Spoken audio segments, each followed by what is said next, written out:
A partir de 2025, as mulheres do Brasil, ao completarem 18 anos, irão se alistar nas Forças Armadas, assim como os homens já fazem há muito tempo. Mas esse alistamento será obrigatório, como os homens, ou será voluntário? Existirá uma espécie de cota para as mulheres? E na prática, esse alistamento vai impactar na capacidade operacional das Forças Armadas? Além disso, no episódio de hoje vamos repercutir a fala de Vladimir Putin, que disse que para vencer a guerra da Ucrânia não precisa utilizar as armas nucleares. Será que isso é uma soberba ou ele está arregando com medo da OTAN? Para você entender tudo o que está acontecendo neste momento no cenário político nacional e internacional, confere aí o episódio de hoje. Atualiza aí!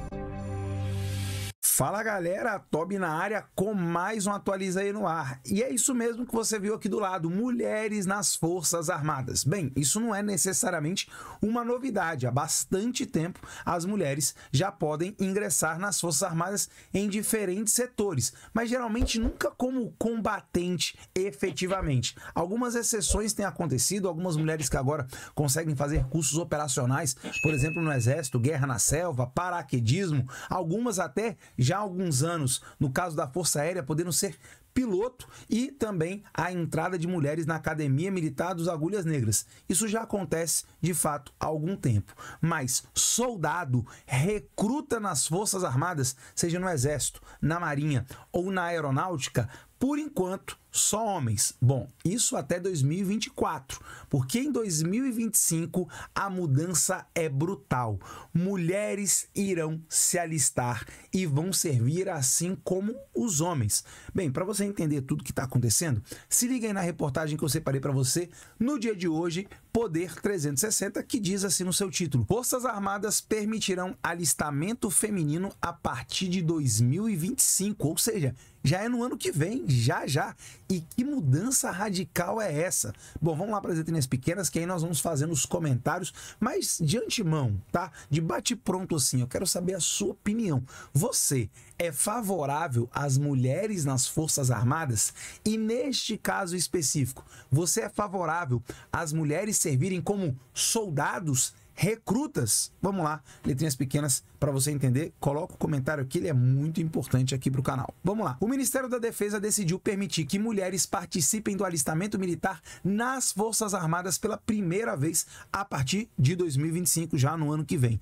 A decisão foi consensual entre os comandantes militares. Ou seja, nesse primeiro parágrafo aqui, tá dando a informação dizendo que não foi uma imposição, por exemplo, do governo federal, governo esse que vive aí com várias ideologias meio esquisitas, né? E aí não é necessariamente uma pauta feminista, ou seja, não é o governo empurrando goela abaixo a participação das mulheres nas Forças Armadas, de acordo com o que foi dito nesse parágrafo aqui. Na verdade, é um consenso entre o Ministério da Defesa, que é um órgão político, mais os comandantes das forças, que aí é um órgão técnico, né? São cargos técnicos. Pois muito bem. Segundo parágrafo, vamos ver do que se trata, se explica melhor. O Exército, a Marinha e a Aeronáutica, no caso aqui a Força Aérea, planejam as construções de estruturas para receber mulheres que se alistarem. Também há o interesse de realizarem uma campanha para incentivar o ingresso feminino no serviço militar.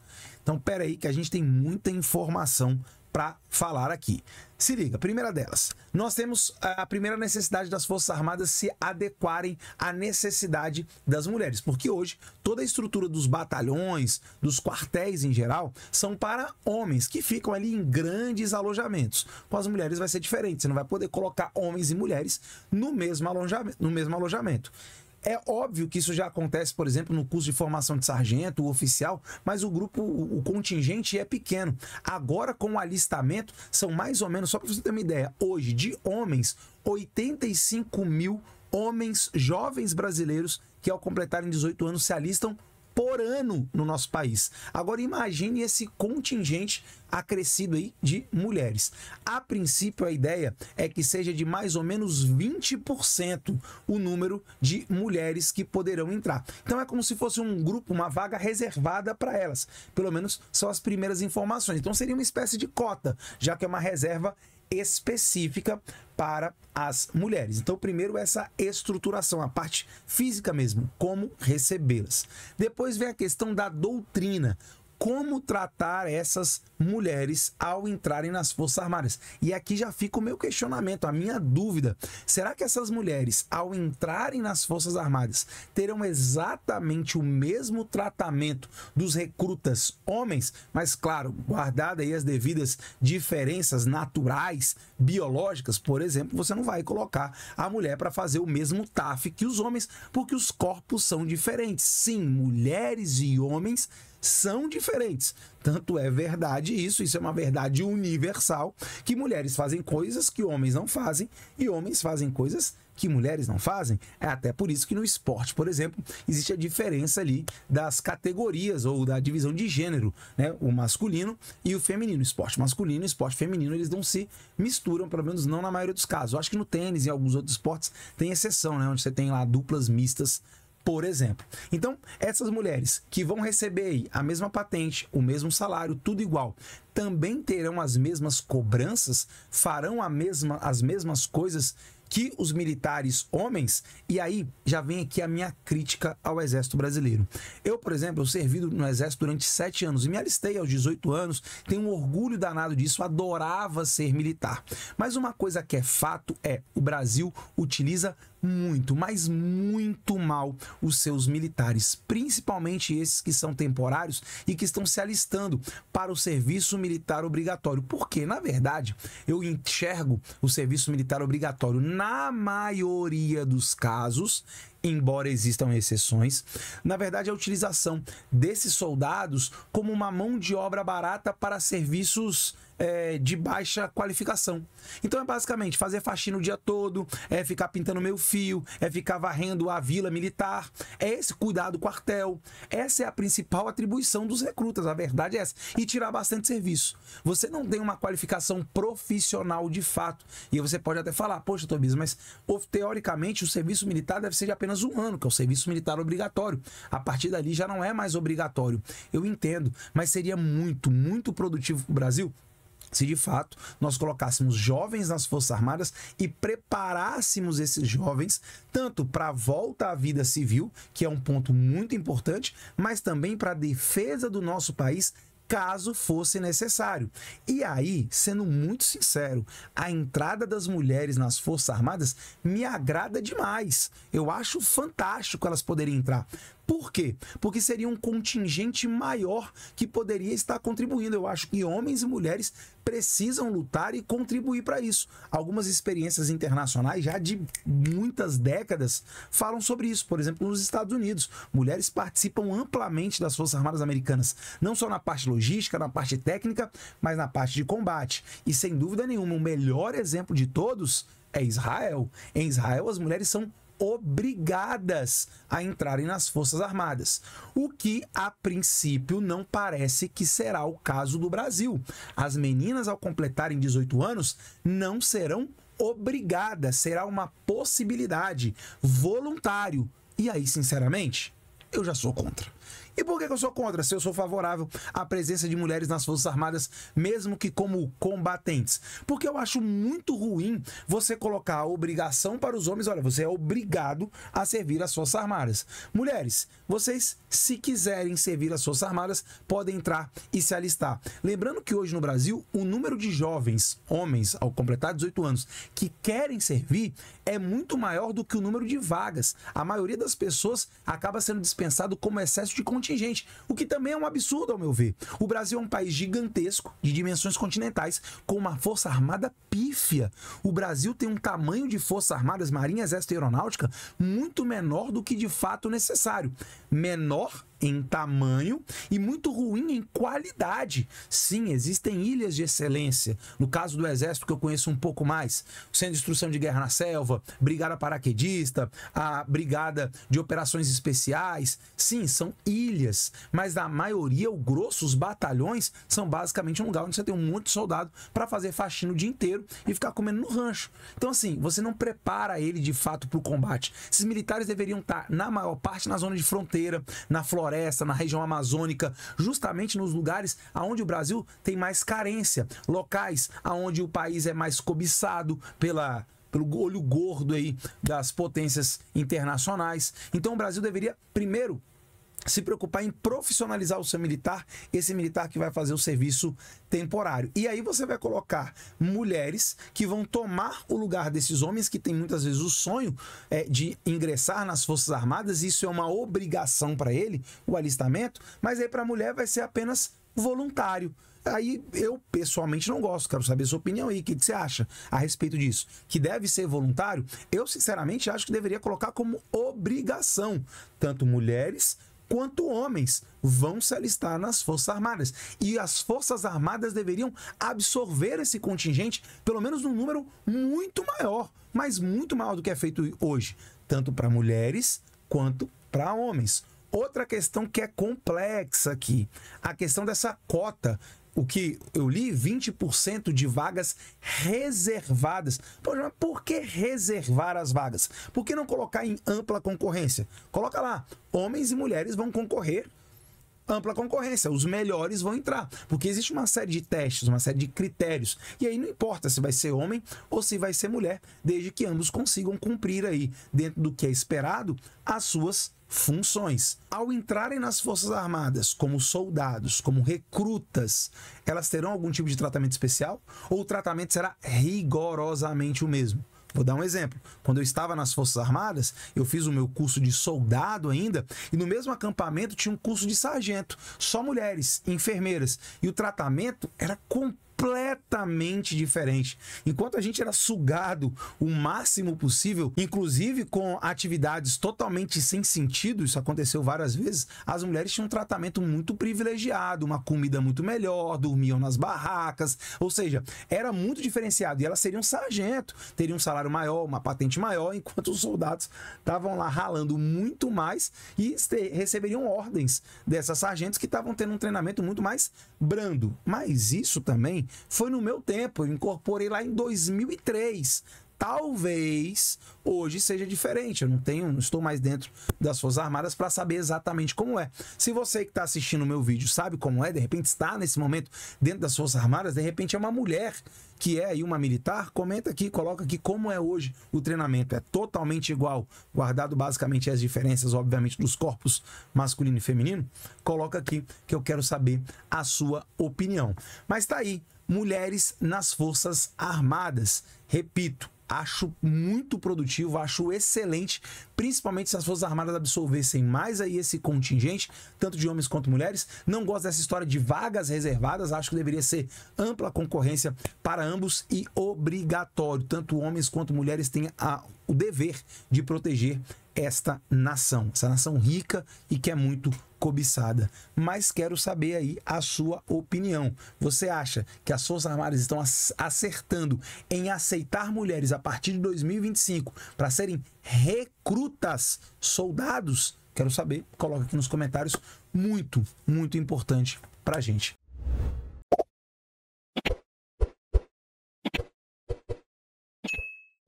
Mas agora, mudando de assunto, saindo do Brasil e indo para as questões internacionais, sempre ele, Vladimir Putin, o fanfarrão da Rússia.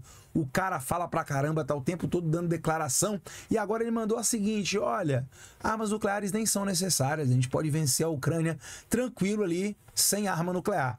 Isso aí parece meio soberbo, nariz em pé, ou ele tá diminuindo aí o seu discurso, deixando o seu discurso mais brando, porque ele tá vendo que a água tá subindo e a OTAN faz frente tranquilamente à questão da Rússia. Se liga aí na reportagem que eu separei para você, CNN Brasil, que diz assim, ó: Putin diz que Rússia não precisa de armas nucleares para vencer a Ucrânia. Ah, não, é Putin. Você acha que no X1 você dá conta da Ucrânia? Tudo bem que não é X1, né? Porque a Ucrânia está sendo ajudada por uma galera. Enfim, vamos lá para as letrinhas pequenas. O presidente Vladimir Putin disse nesta sexta-feira, dia 7, que a Rússia não precisa usar armas nucleares para garantir a vitória na Ucrânia. Será que é isso mesmo? Essa declaração é o sinal mais forte do Kremlin de que o conflito mais intenso da Europa desde a Segunda Guerra Mundial não se transformará em uma guerra nuclear. Que bom, né? Que bom, Rússia. Tá batendo um pouco de sensatez? Bom, deixa eu falar o que eu penso a respeito disso. O Putin tem feito várias ameaças com relação a armas nucleares. E sabe com quem que ele tá parecendo? Ele tá parecendo com um Pokémon coreano, lá com Kim Jong-un, cara de pão de queijo. E por que eu tô falando isso? Porque essa história de falar que vai usar arma nuclear, que vai explodir tudo, Isso é caô, isso é balela. E eu te explico tranquilamente o porquê. Armas nucleares não foram feitas para serem usadas. Armas nucleares são meios de dissuasão, porque é muito simples. Se a Rússia fizer o uso de armas nucleares dentro de uma Ucrânia que hoje recebe vários estrangeiros, muitos deles ligados de alguma forma à OTAN, não de forma, né, como combatentes, mas ali como observadores, treinando o exército ucraniano, no caso dos franceses, por exemplo. O que isso vai acontecer é a Rússia legitimar o uso das mesmas armas contra a própria Rússia. E aí você deve estar pensando, e você que não sabe de nada, não, mas a Rússia tem o maior arsenal nuclear do mundo, ele tem 7.000 ogivas. Primeiro que esse número é meramente chute. Não se sabe quantas ogivas a Rússia tem. E ponto final. E outra, mesmo que nós soubéssemos quanto ela tem, porque isso é uma informação estratégica, então não se tem, quantas são de fato operacionais? Quantas estão prontas? Tipo, apertei o botão, ela vai funcionar. Porque manter isso daí é muito caro. E vamos lembrar que a Rússia passou as últimas décadas em completa penúria econômica. Dos anos 2000 para cá ela começou a melhorar. Mas desde o fim da União Soviética, aliás, antes do fim da União Soviética, dos anos 70 para cá, até o fim da União Soviética, a Rússia era nada. A economia da Rússia estava em frangalhos. Como é que eles iam manter isso? Bem complexo, né? Pois muito bem. Então, antes de sair comentando um monte de bobagem aqui, saiba que nós não sabemos quantas armas a Rússia tem. Mas vamos supor que a Rússia tenha de forma operacional mais armas do que a soma de todos os outros países do mundo. O que eu pessoalmente duvido. Eles não vão ter mais armas nucleares ogivas operacionais do que a França, do que o Reino Unido, do que os Estados Unidos somados, que são aí as maiores potências, que são as únicas potências nucleares da OTAN. Esqueci de alguém? Acho que não, né? França, Inglaterra e Estados Unidos. É, isso mesmo. E aí vamos imaginar, são países que são potências econômicas há muito tempo, enquanto a Rússia estava com a sua economia completamente destruída. E aí beleza, a Rússia vai lá e lança uma arma nuclear justamente na Ucrânia. Você conhece aí a doutrina chamada de destruição mútua assegurada? O que ela diz?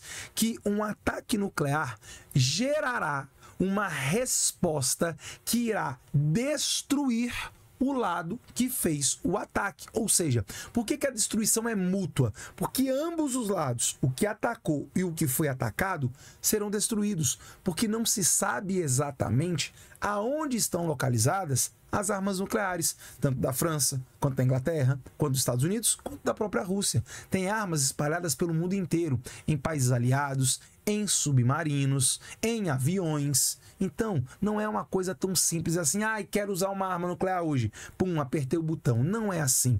É claro que a Rússia poderia utilizar as suas armas nucleares se de fato ela estivesse numa iminência de perder um conflito no qual a sua soberania estivesse ameaçada. Fora isso, é simplesmente ela querer acabar. Ela pode acabar com outro país? Pode, mas ela também será destruída. É o que diz a doutrina da destruição mútua assegurada. Deixa eu te falar, a situação atual é tensa? Muito. É preocupante? Demais. Mas na Guerra Fria, onde existiam motivos reais para a OTAN e Rússia, no caso União Soviética, ou até Pacto de Varsóvia, entrarem no conflito nuclear, eles não entraram, porque eles sabiam que isso de fato representava. Então, quando você ouviu aí falar que o Putin disse que vai explodir geral, não é assim que funciona. Vamos lá, segundo parágrafo. Questionado na sessão plenária do Fórum Econômico Internacional de São Petersburgo se a Rússia deveria apontar uma, abre aspas, pistola nuclear, fecha aspas, para o Ocidente por meio da Ucrânia, Putin disse que não via as condições para usar tais armas. Sim, Putin, porque essas condições não existem. Se você fizer, é o fim do seu próprio país e seu também. Então é por isso que essas armas não foram feitas para você brincar. Por que que em 1945 essas armas foram utilizadas pelos Estados Unidos no Japão? Simples, porque naquela época não existia a destruição mútua assegurada. E por que não existia? Porque em 1945 somente os Estados Unidos era detentor de armas nucleares. Entendeu? Desde o dia que a União Soviética teve a sua, 1949, e depois outros vários países tiveram, nunca mais houve uma detonação no meio de um conflito em um país. Claro, houveram várias detonações em testes, mas não em conflitos. Entendeu por quê? Então para de comentar um monte de bobagem. Ai, você não sabe de nada, a Rússia é uma grande potência. Quem não sabe de nada é você. Quem não conhece absolutamente nada da geopolítica é você que faz esse tipo de comentário absurdo. Mas quero deixar claro que o seu comentário é muito bem-vindo. Aliás, eu quero que você comente. Coloca aqui embaixo a sua opinião. Você acha que o Putin deu essa diminuída aí nesse discurso que ia usar arma nuclear porque ele tá sentindo aí que se o bicho pegasse mesmo, ele não vai poder usar porque simplesmente a OTAN tem capacidade de retalhar esse ataque? Então quero saber sua opinião. Por que o Putin falou isso? Que não, as armas nucleares não serão precisas. Não serão porque ele não pode usar. Essa é a minha opinião. E é o seguinte, hein? Na Ucrânia, se o Ocidente entrar de verdade no conflito, não precisa nem entrar com tropa não, tá? É só fornecer para a Ucrânia as armas, as melhores armas e na quantidade necessária e deixar os ucranianos fazerem o serviço. Acredita em mim, a Rússia teria sérios problemas. Seríssimos problemas. A Rússia está longe, muito longe de ser essa Coca-Cola toda, que essa potência toda que ela vendeu antes do conflito. Mas essa é só a minha opinião. E o que você pensa? Quero saber, te desafio a colocar aqui o que você pensa desse assunto. Eu tô certo ou tô errado na sua opinião? Coloca aqui, quero saber. Agora, chegou até aqui, nessa parte do vídeo, você não vai sair sem dar um like. Deixa seu like, deixa seu joinha, é importante demais. E a sua inscrição. Os 100 mil inscritos estão logo ali, eu já consigo ver. Mas parece que quanto mais eu vejo, mais difícil fica de chegar. Mas com a sua ajuda, a gente vai chegar já já. Então faz o seguinte, ó. Clica aqui na logo do canal que tá aparecendo, vem pro lado de cá, ajuda a gente a chegar aos 100 mil inscritos e claro, badala o sino das notificações e o seu comentário, coloca aqui embaixo. Tamo junto? Beijo do Toby, eu volto amanhã com mais um episódio do Atualizar aí. Tchau.